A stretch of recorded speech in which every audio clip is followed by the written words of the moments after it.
些人可能会看到他就是人开始会变得很焦虑，然后运动能力可能会因为我们的甲状腺就是有一些甲状腺的问题的话，可能会就是体力会变比较差一点，然后可能会比较容易喘。但是这些人可能就是因为比较轻微，所以也不太容易被发现。而且其实在我们很重要，就是我们刚才有讲说，就是老人家其实越容易有这个抽血的数值，但其实很多老人家是没有症状的，都是我们意外去发现的。那其实很常见，大概就是我们有时候健检啊，或者是因为其他原因来医院抽血发现。那除了这些症状以外，其实我们有去做一些研究，其实它还是会影响到一些其他的问题，包含了一个死亡率的问题。其实整体而言，有亚临床甲状腺亢进的人比一般的正常人来说，他死亡率会增加一点点。那生活品质的部分的话，可以看到，就是如果他有一些症状，比如说他运动能力变差，或者是他肌肉变比较无力，其实多多少少也会影响到病人的生活品质。那关于失智的部分，其实目前的研究其实没有到很明确说，是一定有关联，但是他们其实有做出一些关联性，是说在假设我们的促甲状腺素，压制的很低很低的时候，其实它也会增加失智的风险。那其他比较会常见，因为甲状腺亢进，其实刚才讲的症状包含心悸。那其实，在心血管的疾病，其实是我们常需要去注意的，就是可能病人会有一些心律不整啊，甚至会影响到增加心血管心脏衰竭的机会。那另外的话，因为我们甲状腺亢进的话，可能也会有一些骨质疏松啊。那骨质疏松以后，可能就会有骨折的风险。那其实因为整体而言，其实这种亚临床甲状腺亢进虽然症状是轻微，但是如果我们有合并一些会有一些心血管疾病的风险提高，或是骨松的风险提高，其实都会考虑说要不要治疗。那当然，我们如果抽血，就是因为我们刚才说，想让这群病人是没有症状而被发现的嘛。那这群没有症状的部分，其实我们都可以再看一下。因为其实如果这次抽血是有异常的，那我们2、3个月以后再追踪，我们要看它持续性异常，我们才会去做处理，再去做追踪。那因为有大部分的病人，如果像我们刚才讲的是短暂性的，就是亚临床甲状腺亢进，那2、3个月后抽血，大致上都会恢复成正常。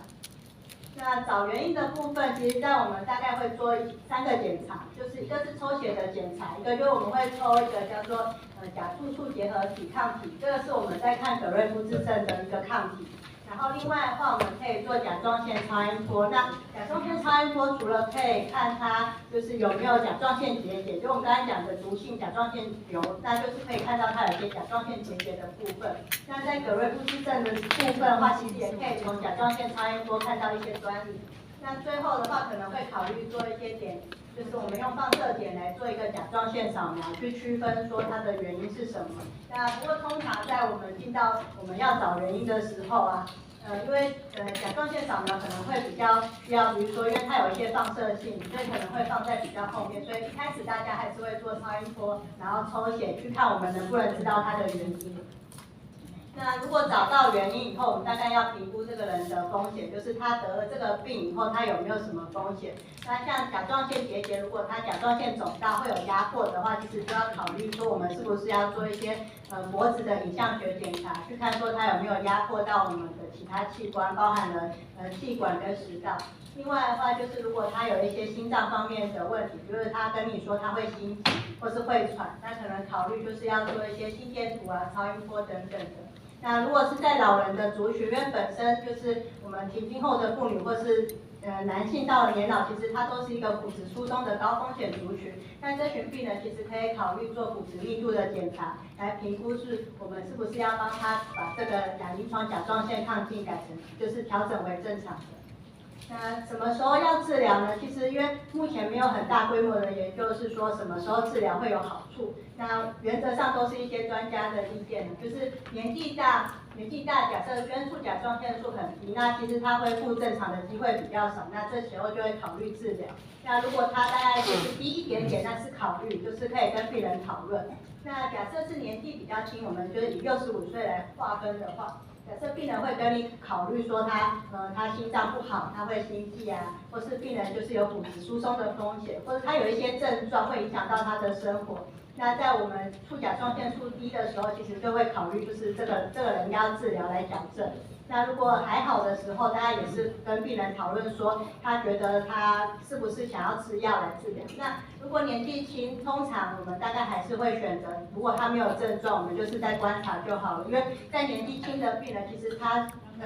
造成一些心脏疾病啊、骨质疏松的风险，其实比老人来讲，相对的比较轻一点，所以可以不用那么急着去治疗。那其实最重要的是，如果选择不治疗、不用药，或者不积极步的治疗的话，通常我们还会建议就是要继续追踪，就是不要说抽到了这个血，然后好像没有什么症状就放着，大家就会建议就是半年到1年，可能还是要追踪一下情况。另外的话，就是可能如果他在有一些我们甲状腺亢进的症状跑出来的时候，其实这个时候也应该要去追踪他的甲状腺功能，因为刚才也说，每年有一部分的人会从这个亚遗传甲状腺亢进变成真正甲状腺亢进。那该怎么治疗？基本上我们还是要看他的成因及就是病人的喜好来做选择。原则上都跟甲状腺亢进的治疗方式是一样的，就是我们有3种方式可以考虑，一个就是用吃药的方式，另外一个就是我们吃放射碘来破坏我们的甲状腺，另外一个就是手术直接开刀拿掉。其实我们可以考虑的就是吃药的方式，通常都是在我们葛瑞夫氏症的首选，因为他吃一阵子的药，有可能其实之后就可以不用吃药，可以停药的。那假设他是一些毒性结节性的甲状腺肿的话，其实这群病人，通常吃药他是没办法解决就是长远的问题。但是如果他不适合去手术，比如说老人家很老，或者是不适合去做放射碘啊，就是年纪太大吞咽不好，或者是因为怀孕的病人也不能做放射碘，有时候就会考虑说是不是应该要用甲状腺药物去治疗这样子。那放射碘的部分，基本上葛瑞夫氏症的病人，因为我们刚才讲说吃药有可能会好，但是他吃药停药以后可能会复发。那这时候复发，我们就会考虑说他需不需要做一个就是更进一步的治疗，就是吃放射碘。那其他像是结节性肿的话，大概就是会考虑说放射碘其实可以让它把它消掉，治疗好这样子就不用一直吃药。那手术的部分，其实我们会考虑在就是真的甲状腺肿大很大，就是比如说有些人会在意说他的脖子很肿，会影响到外观，或是他有一些压迫的症状，或是他刚好有其他手术，比如说他因为副甲状腺亢进，或者里面有怀疑恶性肿瘤，刚好要手术，那刚好可以一起把这个问题解决，其实也是一个方法这样子。那其实各种治疗都有一些各种治疗的一些副作用，那包含就是吃药的话，可能就会有一些有些人会过敏，就是皮肤会痒。那比较严重的话，用我们的抗甲状腺药物可能会造成白血球低下，或是一些肝脏的疾病。不过这个发生率都是很低，通常如果吃了超过3个月没事，那基本上发生的机会很小。那所以其实可以考虑就是长期治疗，如果没有问题，其实都还可以长期治疗。那放射碘的部分，其实就是我们一下子破坏的时候，它会有分泌一些，就是把甲状腺的细胞破坏，里面原本的甲状腺素就会分泌出来，所以它可能会有一些暂时性的亢进的问题。但当我们破坏多以后，它可能会有甲状腺低下，所以之后有可能会需要继续补充我们的甲状腺素。那另外一个会考量的问题是，就是在葛瑞夫氏症的病人里面，有可能会有一些突眼啊、甲状腺炎病变的问题。那在做放射碘，有可能会让他的症状更严重。那所以这个如果有他的甲状腺炎病变是有的话，大概还是要跟眼科医师配合一下治疗这样子。那手术的部分基本上就是我们开刀麻醉的风险。那因为手术可能会把我们的甲状腺拿掉，所以之后有可能会甲状腺低下。那开刀的时候，就是因为我们副甲状腺在甲状腺旁边，有可能会伤到，有可能会就是之后可能就会有副甲状腺低下的可能。那这有可能是短暂，也可能是永久。那红斑神经就是也是在我们的甲状腺旁边，所以也可能会有一些神经受阻的问题这样子。所以其实我们在选择我们要用什么治疗方式，大概还是要跟就是大家讨论说，你希望之后会是怎么样，然后你可不可以承担这些风险这样子。那其实总体而言，治疗的目标都会希望到我们的甲状腺功能是正常的，也就是我们就是刚才有讲那个，就是唯一不正常在就是促甲状腺素被抑制嘛。那所以我们会看到促甲状腺素能够恢复正常这样子。那跟大家分享一个就是临床的案例，就是有一个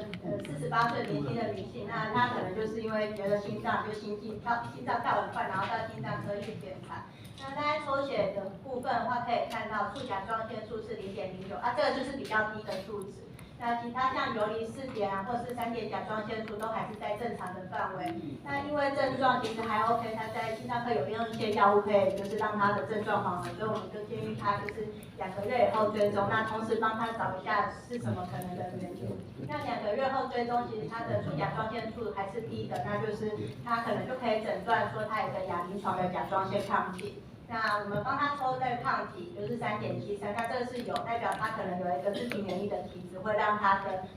产生一个亚临床的甲状腺抗体。那同时我们也会帮他安排做超音波，那超音波看起来也是葛瑞夫氏症的一个表现，然后没有看到其他的结节。那其实因为病人就是有一些心悸的症状，然后就造成我们就是可能我们帮他矫正一下他的甲状腺的功能，也许可以让他的心悸症状缓和。所以在跟病人讨论以后，其实就开始用我们就是一些低剂量的抗甲状腺药物去治疗。那一开始会选择抗甲状腺药物，不外乎说，因为它的原因应该是一个就是葛瑞夫氏症造成的，那它有可能在我们用药以后，它有可能可以停药。所以就先使用了这个药物，那1个月后追踪以后，其实它的促甲状腺素也恢复到正常，那游离4点还是正常的，那症状其实病人有改善，那所以其实在治疗下，其实病人都会有恢复的情形这样子。